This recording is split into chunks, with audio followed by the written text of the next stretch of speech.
I have something a little different for today. It's based more around personal stuff and I guess just the inside of my psyche. So, oftentimes when I try to find blame for things, as someone who's been criticized as putting it on others, usually if it's someone that I care to have a back and forth with, I'll try to make a distinction. Um, so, for example, if I wanted to learn a new language or I don't know, ride a bike or some other skill that I can make the choice by myself to start doing. If I say I want to do this, seriously, but then never make the choice to do it or actively try to do it, I'm more likely to, blame myself because it just requires me wanting to do that.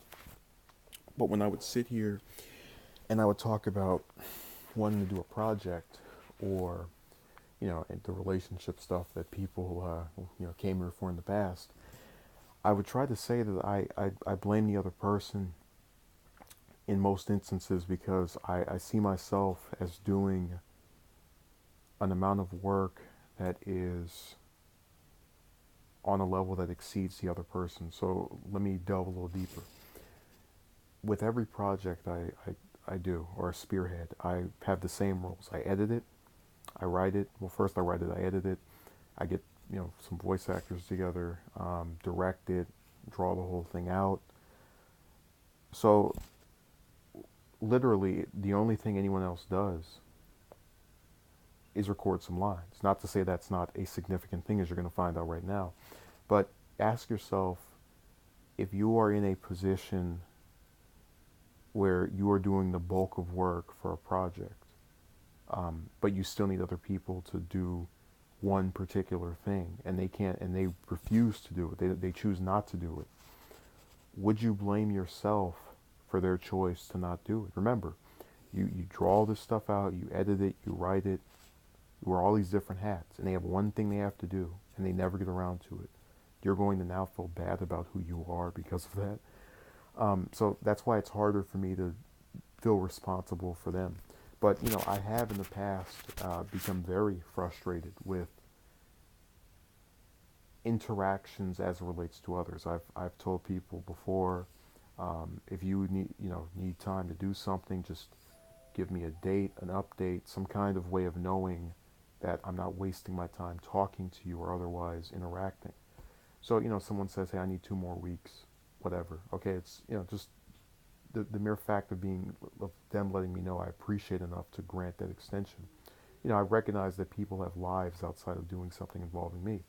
But I would go on this website that was centered around people auditioning for projects, and I would see all of these individuals who were leaving comments and other stuff, and then get no comment on my own, or one person, or maybe two.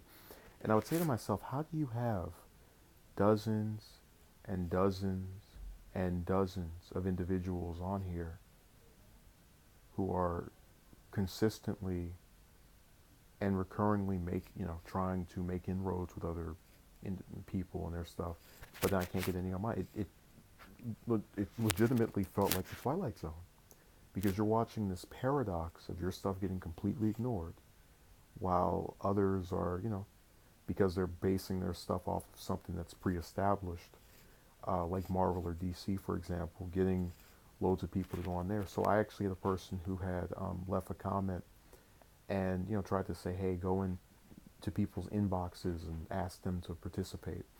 I did this a few times, got one person to say they would do it, and then they disappeared. Big surprise that was at this point. Another one to outright say no thank you. Another one who I think responded at first and just didn't say anything afterward. So it was a this mixed bag that leaned in the direction of it's not working out.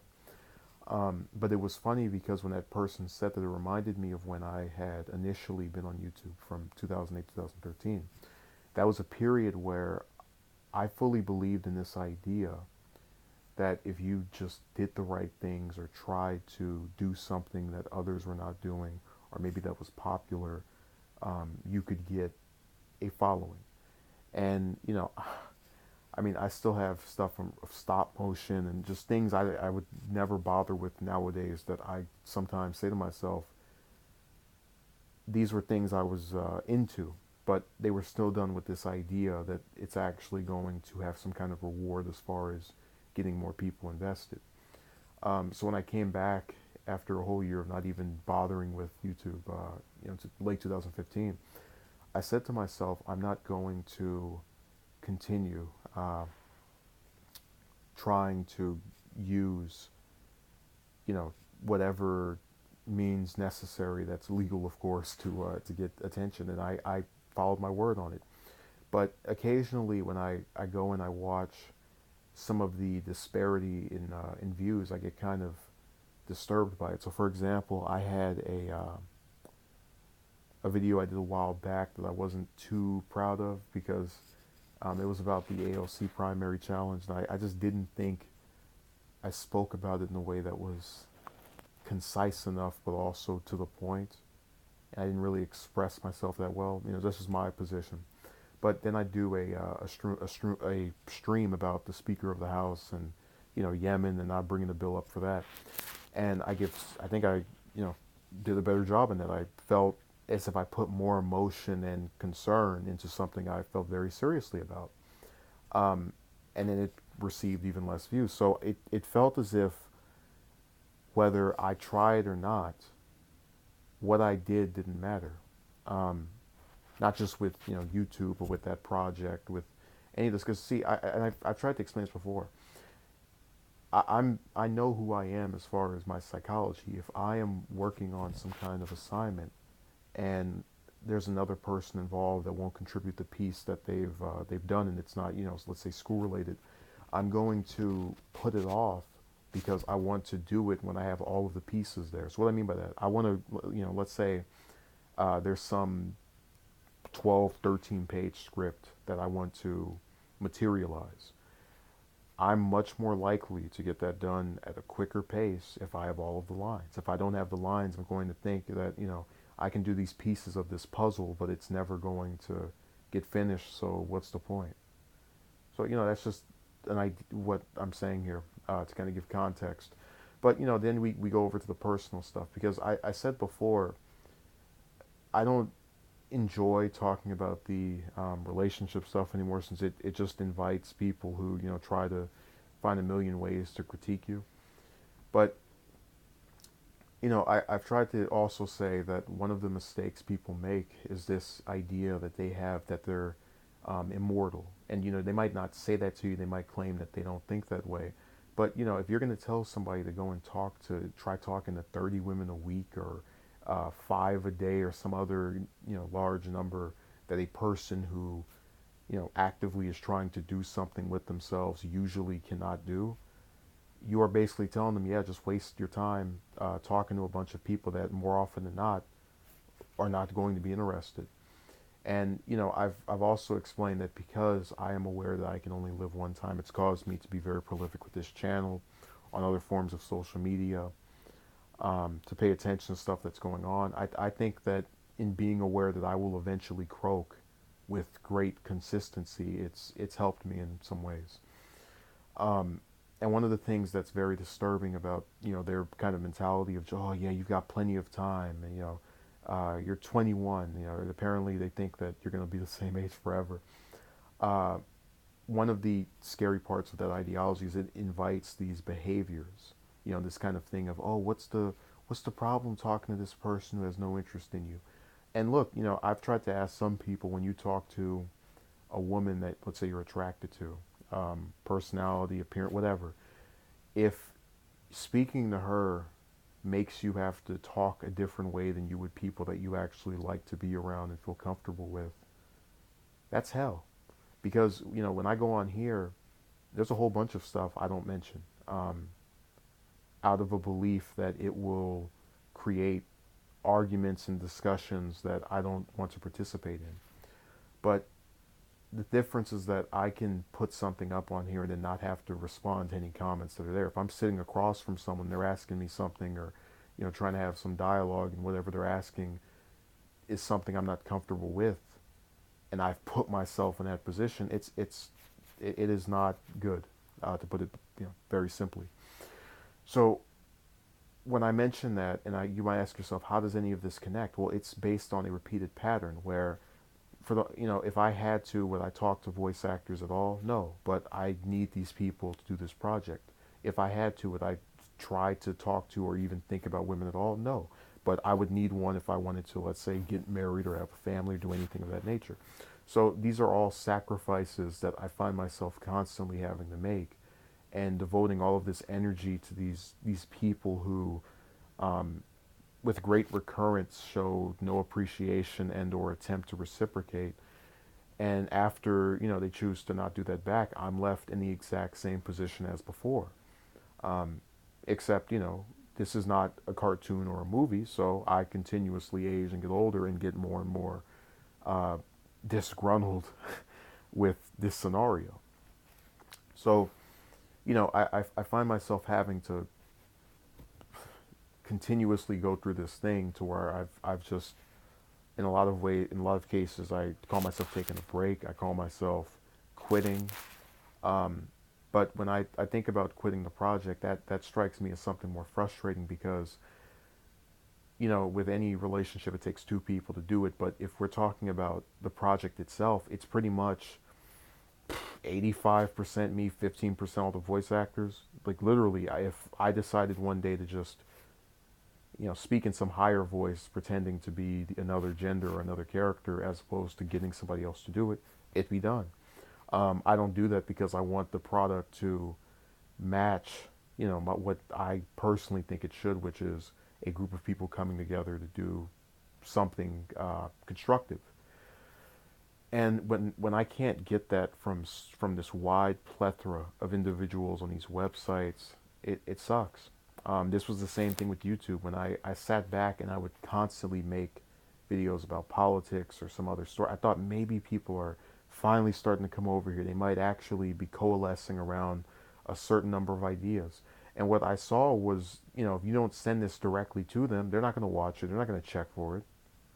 Um, and I think people can understand where it might be seen as aggravating to constantly try to give content and then also have to recurringly and consistently mail this or send this to 100 different people just so maybe two or three of them will watch it. It's not constructive to my overall goal of just speaking about this stuff and then also doing things I think are important. And I know this might seem like a bunch of rambling, uh, and one could say to themselves, why even bother listening this long? But it's just to say that when people make stuff online, whether it's a show or some other random video, in their heads they are a lot of times masking what bothers them. All of this stuff I mentioned has probably bothered me every day, at least of this year, and probably even longer. I haven't been keeping count, but I consistently mask it and or don't speak about it because I don't want it to become a just like with the subscriber thing. I have people who occasionally come on my stream, like Envoy or Dirk, and I want those people to know I appreciate them.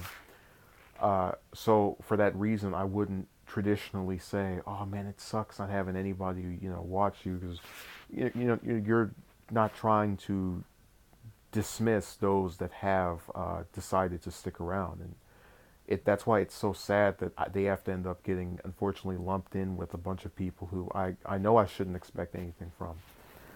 But I do see the internet as primarily being somewhere that has been wasted by a majority of its operators, because this could be used to learn things. I've used it to learn things. It can be used to meet people that share a set of beliefs and that you can get along with better than maybe some people in real life. I've had that happen as well. For some people, they can use it for online dating. I personally think that's a huge scam, but it's just it's somewhere that has, at its best, many positives, and I just see the cons being employed. I see the con of people going on these, let's say, voice actor websites, and then uh, hoaxing you into sending them something and then they disappear, like Jimmy Hoffa.